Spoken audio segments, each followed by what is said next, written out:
All right, we'll go ahead and we'll kick off. I appreciate everyone making the time to join us today. We've got a short presentation to give, and then we'll jump into the questions and answers. But I appreciate it. Yesterday had about 50, 60 people. Today, always second day always has a smaller group, but typically a bit more engaged when it comes to the questions. So feel free to ask throughout. The Q&A is open. I've got Jeff with me. He's going to help make sure that we go through all the questions. It's about, call it 20, 25 minutes worth of information.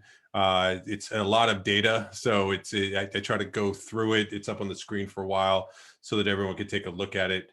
It's tough to just talk to the data itself. So the intent of this is to be interactive. So please do. So we will jump into it.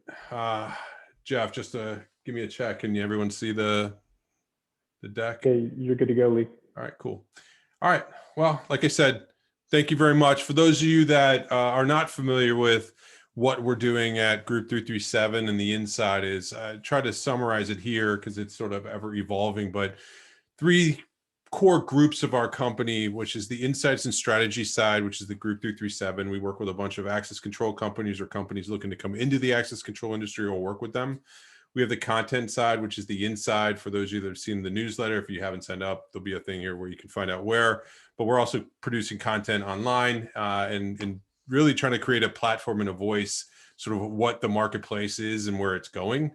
So please think of that. If you want to write, you want to do a podcast, whatever it might be, think of that as a resource for yourself to join there as well. And then the last one is the data, the security industry metrics. That you saw first was the total addressable, the index for the access control index, where we took those 40 companies. Now we've come out with this, which is the total addressable market, and we're going to continue to bring data that's relevant. That's one thing I ask. If there's any data that you would like to see, we want to make this data that's useful for the community. So please feel free to send me a note, post it here. I'm pretty reachable, so do that. But overall, we're trying to bring today and tomorrow while leveraging yesterday for our industry. That's the main goal. Myself, for those of you that I haven't met, I had backgrounds from Lutron, ELC, which was an integrator that my wife and I owned, Brevo, Unikey, Allegiant, and now the Group 337 side. The subscribe is the inside is the newsletter that comes out actually tomorrow's.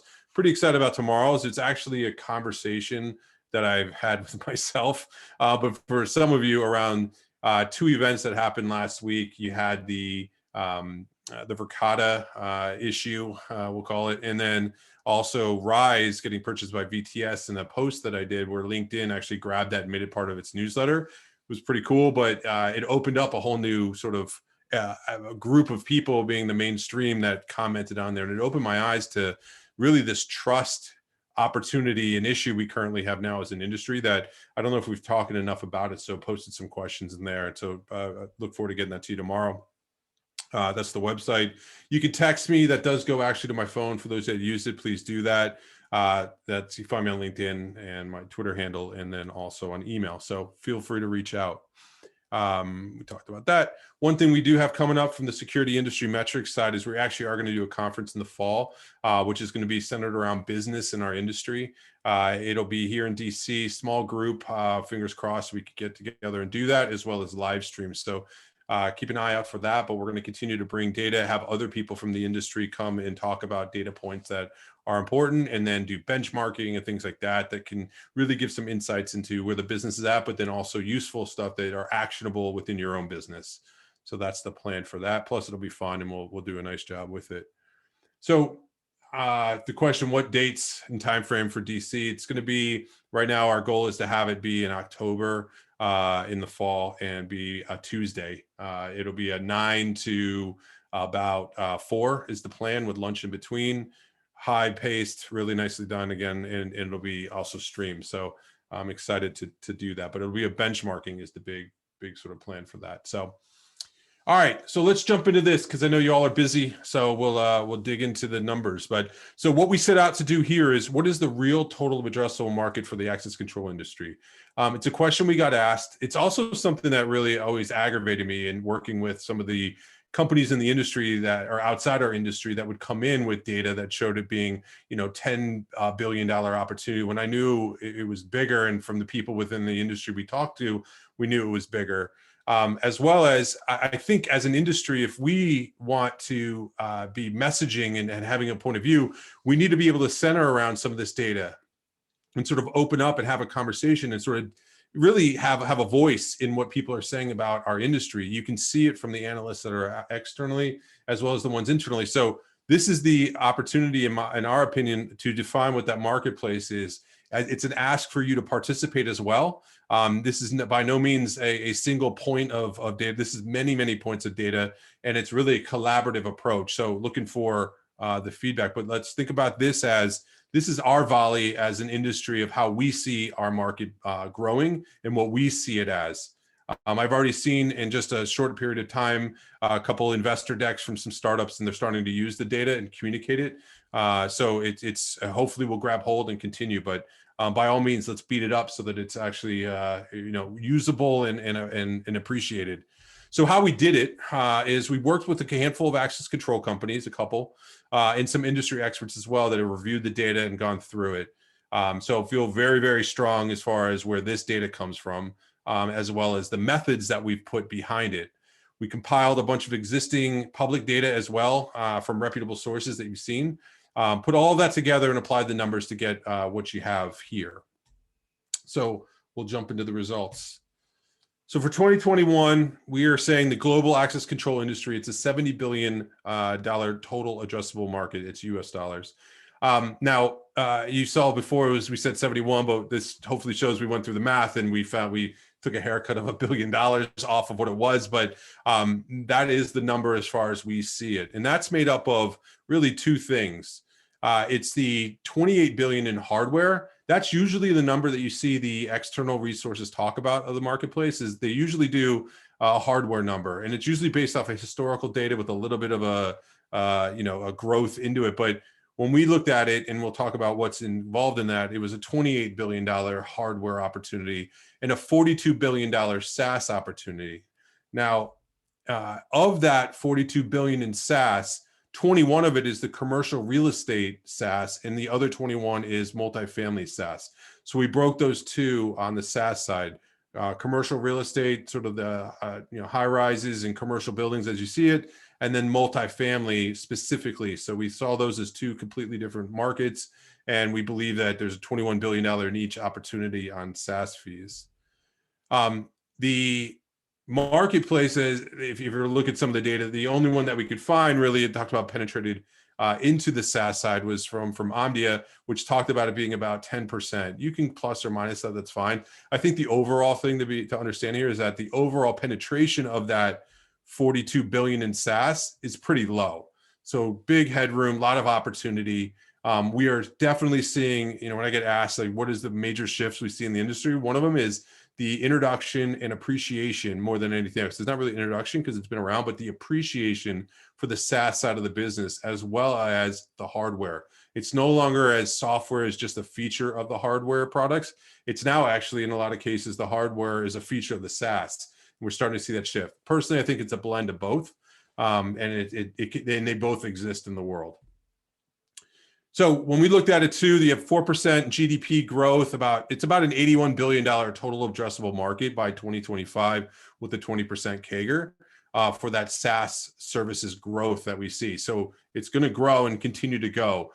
And we believe it'll be a nice little upside. It's not going to be sort of just linear. It's going to be a nice sort of hockey stick in a way as more and more services beyond just the locking and unlocking. And keep in mind, this is far greater than just the credentialing side of the business, which we like to talk about, or just the software that manages it. There's a lot more involved, which we'll get into on that side.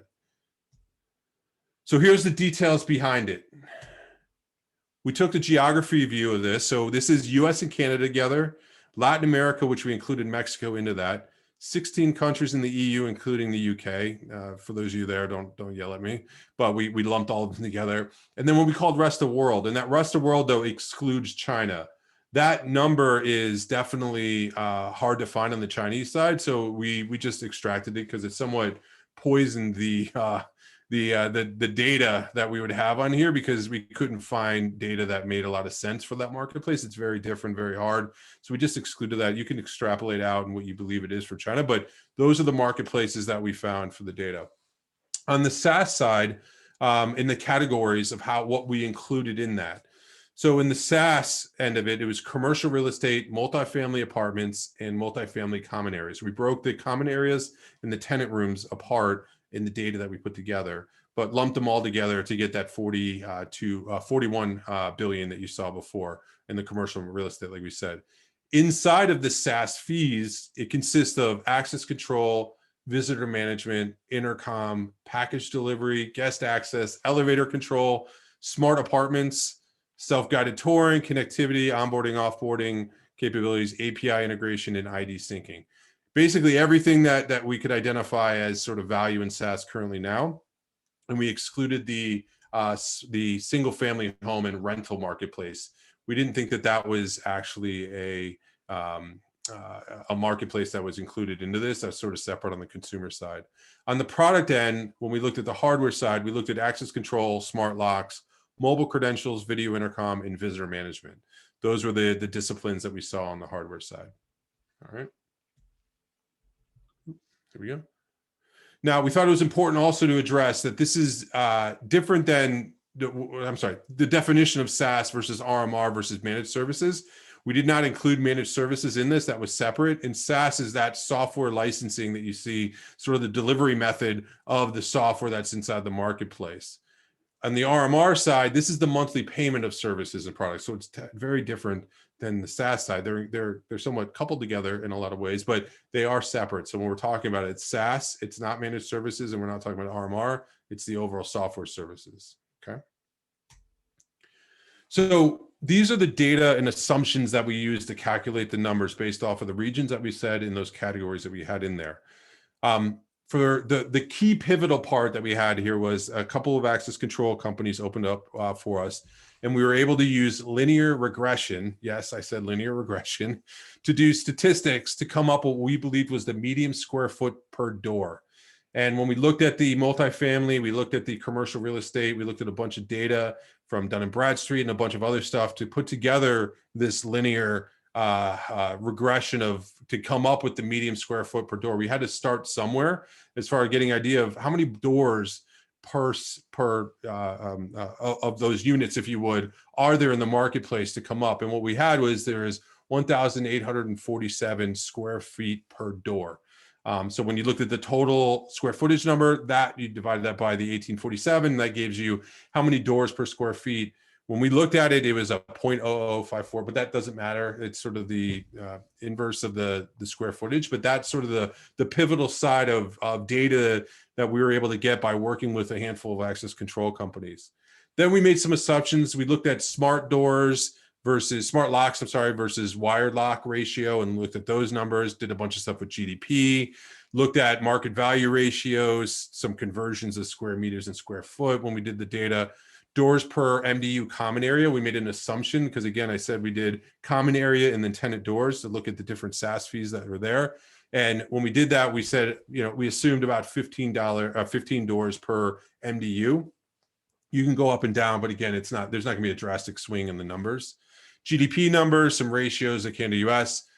We looked at the RMR for wired locks, and through talking to the access control companies, we came up with a $15 a month,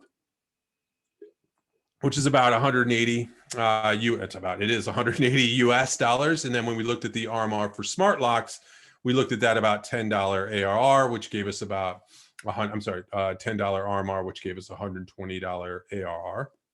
The way we come up with the common areas is we took the $15 wire lock version and times it by the number of doors that we had to give you the 225. The other thing to mention is that when we looked at the RMR and AR for apartments, we included the smart apartments category in that, not just doors, because we're seeing all of that sort of start to get lumped together. And this is a bunch of source data that we got it from multiple access control companies and a bunch of the people that you've seen out in the marketplace to come up with those numbers. So again, you can tweak these as you like, but again, you're not going to see major swings by doing so.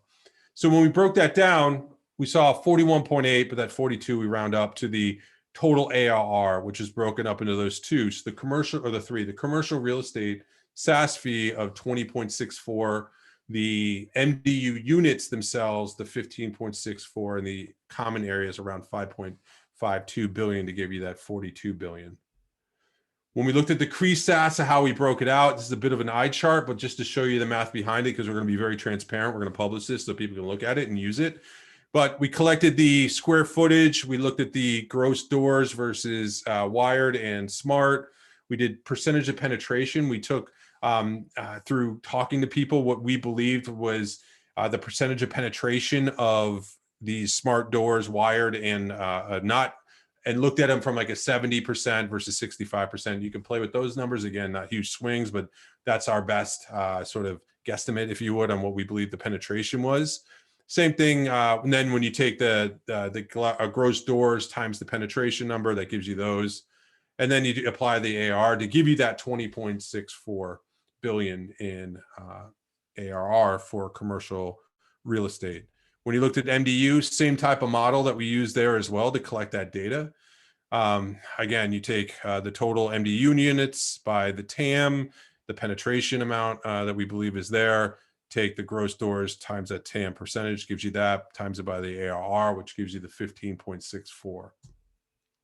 Same thing in the common areas. Again, MDU buildings, look at the data and you collect. We used an EU ratio of what we believed the MDU common area space was, looked at the common door areas of the 15 times the MDU buildings, came up with a percentage that we believe from the TAM side, times that together, that gives you the 5.52. So of the 28 billion CRE and MDU hardware side, we saw 11.33 billion in access control. And then the balance of that was 16.39 billion in smart locks, mobile credentials, video intercom, and visitor management system. That's how we broke up the hardware number to give the 28 billion on that side. So for 2021, when you summarize all of that together, again, 70 billion total addressable, 28 billion in hardware, 42 billion in SaaS. Break those two up into 21 billion, about a 10% penetration by cloud solutions, 20% CAGR, which roughly gives you about 81 billion with a 4% GDP growth. Any questions? So again, I know that's a lot. Happy to dig into the different parts and pieces. I'm going to make this available as well. All of you will get a copy of this recording so that you can use it internally or share it with people, whoever you'd like. Again, I look at this as our industry's numbers. So would love to have the feedback from everybody so that we can make this as close. And frankly, if anybody wants to argue or just discuss it, I'm wide open to it. So please do. I just asked, bring some numbers too, and we can get into it. But that would be great to do. So Jeff, any questions? I can see there's some that came through. Yeah, there are a few here. No arguments yet, but all right. We still have a little time. As you can see, the group yesterday got a little bit. There was some question, a lot of good questions around that. So yeah, I'm kidding. From Nolan at Remote Lock, is the TAM for hardware based on one-time overall market, or is that a yearly number? Actually, identical question asked yesterday from someone.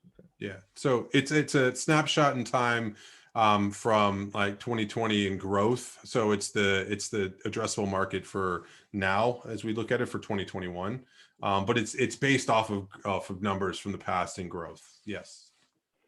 Now in that number, Lee, what percentage of the SaaS and hardware was access control only? I think you addressed it, but went over it pretty quick. If you can go back to that slide. On the hardware side? Well, SaaS and hardware. Okay, so we show on the from the hardware side, it was 11.33 billion on that side, and then on the SaaS, from an access control standpoint, I don't know if we broke it out separately. I mean, you can take the numbers here that you look at I mean, there's commercial real estate SaaS, but I don't have it inside the deck here broken out specifically because we used all of these numbers combined together to create the SaaS. So we looked at visitor management, access control, video intercom, because it gets a little bit complicated as you start to blend these things as features of themselves. So We took some hard numbers, extrapolated out some things, and put it all lumped together. Thanks, Lee. Um, so we have a question: is your perspective on what portion of the 70 billion is vended versus unintended? That's from Michael Levenberg. Michael, what was the question? Vended versus untended? I'll have to, let me get back to you, Michael, on that. Not 100% sure. I've got to look at the definitions of vended versus untended. So, yeah. Why don't we go to Dan? Lee, how do you see hardware manufacturers improving their footprint in the RMR category in order to capitalize? Well, I mean, make it a priority. That would be the start, and actually do it. There's somewhat of in our industry, somewhat of an apologetic sort of type of sale, it feels like, with it, because I believe that there's just the muscle memory of it actually being part of the business and appreciated. We still utilize spreadsheets from 5 years ago when it was basically hardware, and we treat software as a feature of it. So the first part is making it a priority and giving it somewhat equal weight, because I can tell you outside of our industry, they are doing that. And if you need any examples, take a look at, I know I believe Tim Stone, like I said, was on here from Latch. If, companies like that those numbers weren't based off of hardware revenue numbers. Those were based off of software opportunities with a hardware base. So I think prioritizing it, number one, is that. I believe going all the way down into the, how you compensate your salespeople, the expectations you have of the channel, how you're marketing and messaging it out to the marketplace, doing the work that's needed to be done on the strategy side to basically say, what are the services that we're offering? What I see a lot of us do is we try to just take credentialing, because we did it for cards forever. So we believe we just need to move that card number over to a software fee, and not necessarily treat it like it's a service. We try to treat it almost like it's a card. So I actually think we need to somewhat look at the power structures of our industry, of how they've been set up for before, put some of the old ones to bed that don't necessarily help us move forward, introduce new ones into that, and start to treat the marketplace the way that the market needs to be treated, and really take it serious. I question on a lot of organizations just the way they're structured, where they don't even have somebody that is a product leader in software. They're hardware product leaders, and they have software underneath it. And that's a clear sign to me that they actually don't take this serious. So it's about time that we put our money where our mouth is and actually prioritize it by putting the resources. If you want to follow it, just track where the resources. We got a lot of people talking about it, not a lot of people actually moving the resources in place to actually do the things that they're saying. Thanks, Lee. From Tim Norris here, when we're talking about the 2025 TAM, have you broken that out into different categories, like the MDU unit, common, etc., or are we looking at it straight line? It was just a straight line for this. I did not dig into 2025 numbers and do that. It was more or less used it just as an example, because I usually get the question, what's the CAGR that we're looking at for growth on this? So we put that in there as one, but haven't dug into that. But that's actually a great example of a question of something that we should do from a data side to basically take a little bit longer view of what that would be. Again, from Michael Levenberg, since we didn't get his answer the first time, how did you estimate the penetration rates for the wired and smart doors? So we took, let me go to it. Sorry. And I might have to look at my notes on how we looked at so from the smart lights, we based some assumptions. Frankly, we looked at the marketplace. We looked at the data that we have from some of the access control companies that were out inside the market. Yeah, I mean, you can make an argument that it may look a little bit high, but it was really our best guesstimate. When we looked at what we believed that we saw of wired locks inside the industry versus what the smart locks on that side, you you can argue up or down from there. But again, I don't necessarily know if it's going to spin the numbers a couple billion or up or down. It's more of one of those, that was our best assumption as we looked at what that penetration rate would look like from it, utilizing that square footage per linear regression data that we took and put together. That was our best estimate that we came up with. And I'd be open to Michael understanding like how you view it, because I know you look into these numbers deeply. So totally open to feedback on those. Holly is looking for a few questions from yesterday that might have stood out. So I'm going to go to one or two of those. Yesterday we had a question, Holly. Lee, in your understanding of the market, who will bear the cost of the MDU SaaS growth? Yeah. Residents, building ownership? Yeah, that's a good question. So my belief is initially the people that are going to bear this cost initially first are going to be on the developer side, which I do think at first will then get pushed down to the end users in some way, either directly or indirectly. I do, if I was going to make a prediction, I would say that I do believe that we'll start to see some people start to offer services directly to the end users themselves too, and there'll be revenue generation that's there that goes outside. Spoke yesterday to a company that provides services, some delivery services in that, a company called Avo. That's a good example of a company that's doing it in a couple models. Their main one is as an amenities through the developers themselves, but then there's also some models where it's just a service that's offered, and the user wants to use it, they can directly with them. So at first, I believe it'll be the developer owner, property manager, and then it'll get pushed down either directly or indirectly to the end user. And then I would say, and this is something that we haven't as an industry had, is we've never really had a relationship with the actual end user. End user to us has always been that developer in the MDU side or the owner operator. And now the end user is actually now the stakeholder that's holding the actual phone themselves when we have an interaction. That's a true end user. The customer is the developer at this point. So the language change happens there. And I think by us starting to have a relationship directly with them opens up an opportunity for us to actually start to drive some revenue directly to them. What that is, not 100% sure. Could be warranties type stuff, could be services. I could think of a lot of things that it could be. But I think we'll start to see that as a new opportunity as well. Thankfully, another one from yesterday. Have you made an estimation of the small to medium-sized business versus the larger enterprise market in these numbers? In these numbers, no, but we have started to lay that out. And what we're going to do is start to roll that type of information out, because that's the next market that I can tell is getting a lot of attention, is on the small to medium-sized business. It's been a market, I remember from my days when I worked at Brevo years ago, we wanted to go after that marketplace. And there's very rare people that actually service that market.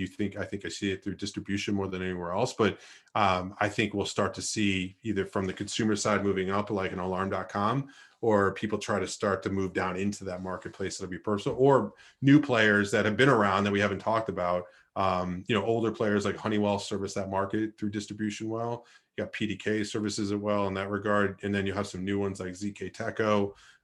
You even saw some companies from outside, like Ubiquity, start to try to go after that marketplace. So I think it's going to continue to get hot, and we'll start to deliver something, some data around that to help start to define that market. And we'll keep. Well, actually, we'll go back to Holly here. Okay. Will a clear type service allow people to self-report and carry their own credential? And by clear, I think she means the company Clear. Yeah. Yeah, this is an interesting part in development. If you see what's going on with Clear, everything from getting into stadiums to I think they're the ones that are powering getting into Hawaii. So whether it's them or not, it's this idea around people bringing their own identities to market. You see IBM actually involved in that. You see other ones with these health passes, basically, that people are talking about. And historically, the identities that we brought were either given right by the government, which is social security cards and licenses and things like that, or And that was sort of your personal one. And then you had the given one being your corporate one, which was the card or your email address or things like that. That was your identity. Now, as people are coming in trying to bring sort of attributes of themselves and have to present those from a database, I do believe that we'll start to see services like that.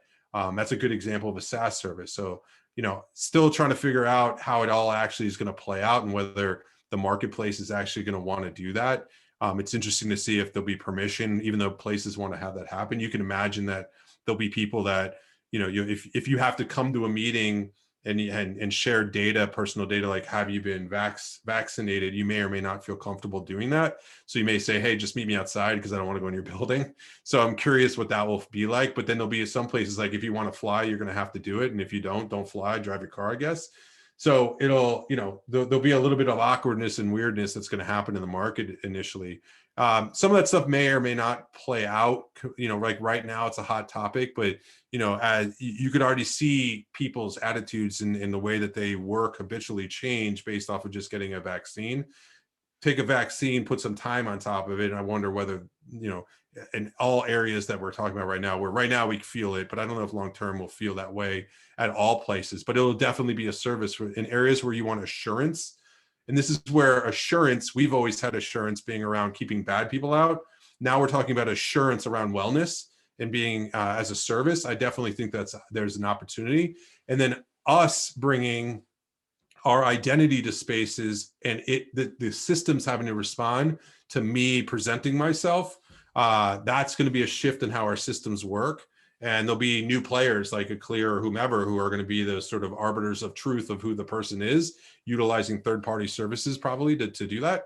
Like that's a real thing, 100%. And that's why I believe another example why I think the credentialing business in our industry has no value to the way that we've put value on it before, because there's a lot more, call it robust credentials than just the one that's like, hey, do you have, this building number and ID to be able to get in? I just think there's low value on that. Thanks, Lee. Colin Dupree asked two questions. I'm actually going to go to his second one first. Is any of that recurring fee hardware in a financed model? You were talking about that before. No, not in this number. And he asked a little more of a personal question. Can you give your definition of SaaS? Yeah, here. I'll show you. My definition of SaaS is software as a service as a software licensing and delivery model in which software is licensed on a subscription basis and is centrally hosted. That to me is what SaaS is. That's not only my definition. I took that from somewhere and agree with it wholeheartedly that's what SaaS is. The rest of it, hardware as a service and things like that are I believe are different. But this is where it's software as a service and software licensing. That's what that pure number is, in my opinion. Now, so RMR could be that payment of services and products rendered that month. So it could be hardware is wrapped into that number, but in my opinion, SaaS is SaaS. Thanks, Lee.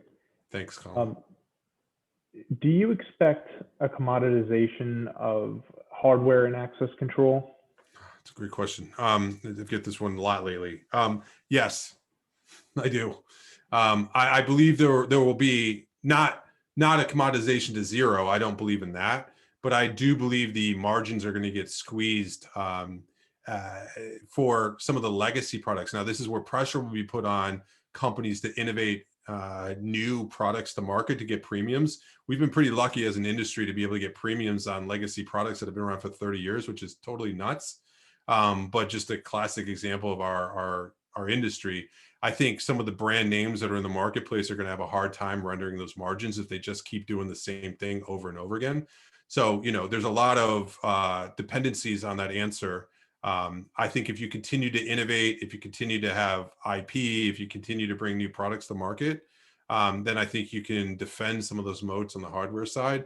I think regardless, some of the margins do go down just because the value where before was only in the hardware, and now you have more value in software as well, to where you'll see margin shifts be able to change on that end, and you have people that are going to come into the marketplace, frankly, and try to kneecap on pricing and that. So there's a lot of dependencies that go into my answer of yes. But if I had to take a broad brush, if you were like yes or no, the answer would be yes, and then I would say yes, but, and here's the things that go behind it.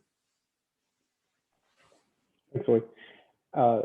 Quick suggestion from Tim that we'll want to write down is for further analysis, industry level growth CAGRs beyond just the MDU and the CRE will be interesting. Yeah, no, I'm with you. I recognize that CRE bucket is pretty big. So I appreciate that, Tim. And that was purposely wanted to focus on, when you initially, this took about 6 months worth of work to put together. So to give you an idea, it's sort of a mixture of that commercial real estate and the MDU, because we were able to sort of define those buckets. It's also, call it opportunistic on where the marketplace is right now. You're seeing a lot of movement in the MDU space when it comes to sort of software on that end. So, and a lot of disruption happening currently now. So we wanted to make sure we focused on that. And then commercial real estate, I think as we continue, we will do that. And it's good feedback and appreciate that. Now, Lee, you've addressed this a little bit. Maybe you want to expand on it. The software has become a much larger slice of this TAM. Do you see that trend continuing, slowing down, or faster, slower? I think it will continue. I mean, I think it's purposely somewhat of a high number. I could see this normalizing. I think you could also make an argument, you'll see it grow a little bit based off of as we start to see new experiences and things that the access control systems and the software side of what it does get brought into different features. So I can imagine it continuing to grow. But if I had to place a flag down and say this is where I think it normalizes into this type of ratio. Thanks. And that's it from the group and some of these questions that stood out from yesterday. Maybe we can kind of leave with a suggestion of kind of what do we in the industry do with this data moving forward?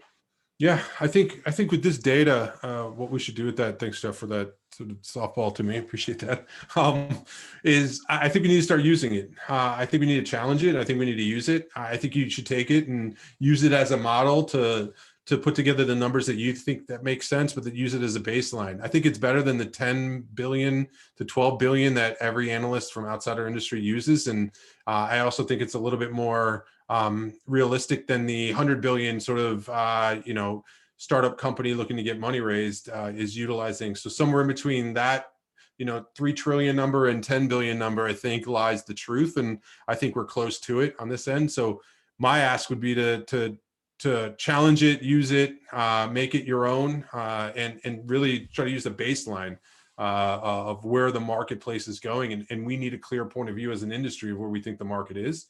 And I think this does that. So, all right. Well, I really appreciate it. Please, I'm going to send a survey after this. Please provide feedback. Most of you that are on here know how to get a hold of me. Please do provide feedback too if there's any additional questions. We're going to go through and answer the questions that were from yesterday and today, provide those back out to everybody, and really appreciate everybody taking the time. It means a lot to me. It means a lot to the company itself to do this. So thank you very much. Look forward to hopefully see everybody in July. Thank you.